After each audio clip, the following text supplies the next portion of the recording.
On Network Africa today, twin blasts rock the Somali capital, Mogadishu.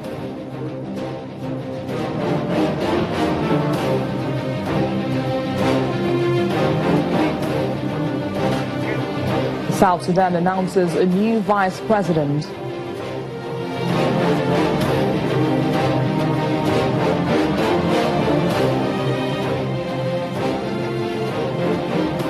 And in Nigeria, the CBN raises the monetary policy rate to 14%. Network Africa begins right now.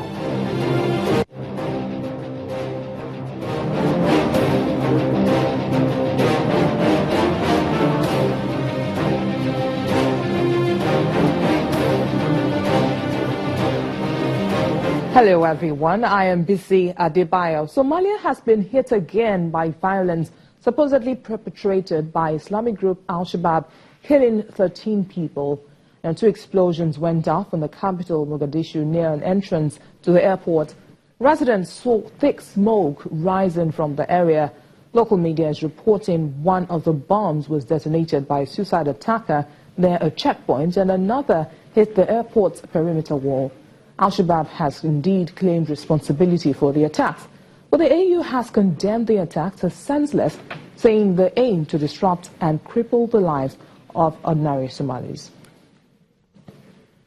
Well, among the 13 people killed in the attack in Mogadishu are 7 UN guards. Now, the police said one bomber detonated his vehicle bomb outside the UN base, while the other was near the African Union base.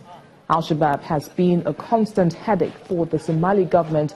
They once controlled much of the capital, Mogadishu, until the arrival of UN and AU soldiers who've been maintaining the peace. Or they are an extremist militant group bent on imposing their own understanding of Sharia law.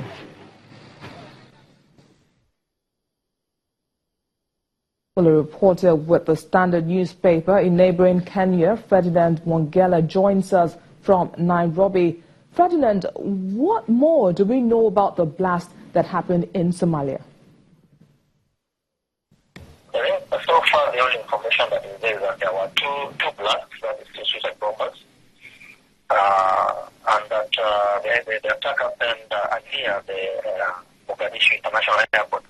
I think at this moment it is not very clear what was targeted because it should be known that Mogadishu International Airport is one of the best defended positions in Somalia right now. And it is also right next to the biggest AMISOM base and the UN headquarters. So it is not really clear at this point what was the target, whether it was the AMISOM base or the airport. Well, it's been a while since a major incident like this happened. What have you heard concerning the aftermath of the blast? Has peace returned, or are security operatives looking for the perpetrators? Yes, at this point, the only thing that AMISOM is saying is that they are still verifying information. So the only reports we're getting is that there are 13 deaths, still yet to be confirmed by AMISOM. But also, in terms of peace returning, Mogadishu has been largely peaceful. Al-Shabaab was given out by AMISOM about 5 years ago. But these years have been an increased rate of bombing because part of the analysts say part of the reason is because we have elections in Somalia these days that change in leadership.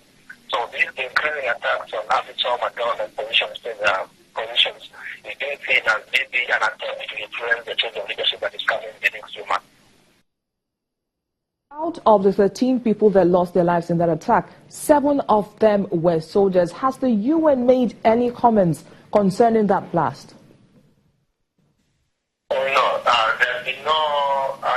The only official comment so far is from AMISOM. The UN has not said anything. And AMISOM, the only thing AMISOM has said is that there has been a blast and that they still verifying the information.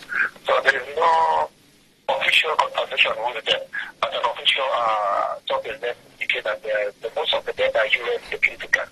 But UN itself has not said anything, and AMISOM is there to verify the information. Well, in Kenya, where you are, is this attack in Mogadishu likely to have any ripple effect? Not really.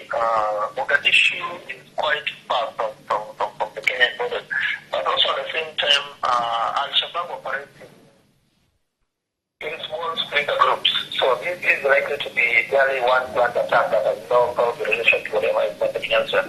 But in terms of not really like. Well, thanks again, Ferdinand.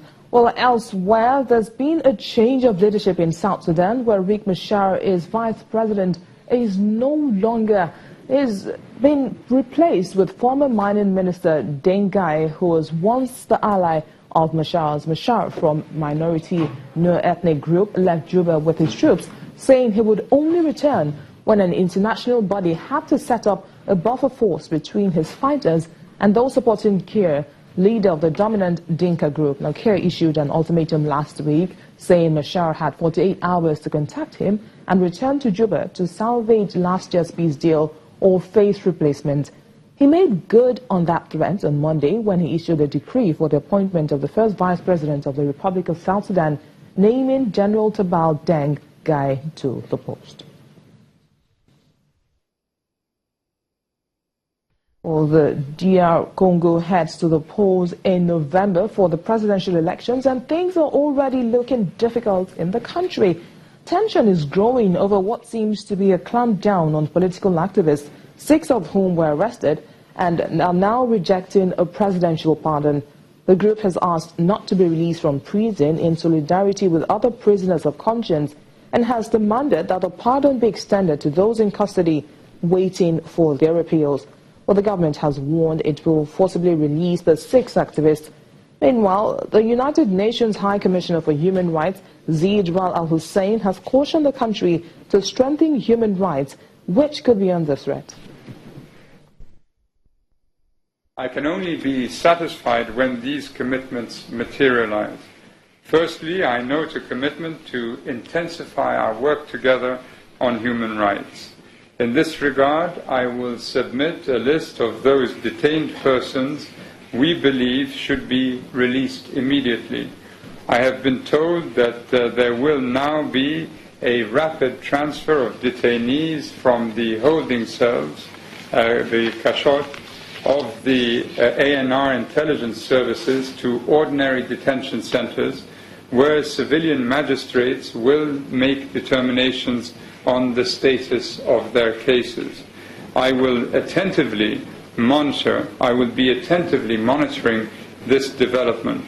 I'm also hopeful we will be given full and unfettered access to the ANR cells. When Network Africa returns, the CBN raises the monetary policy rate. Do stay with us.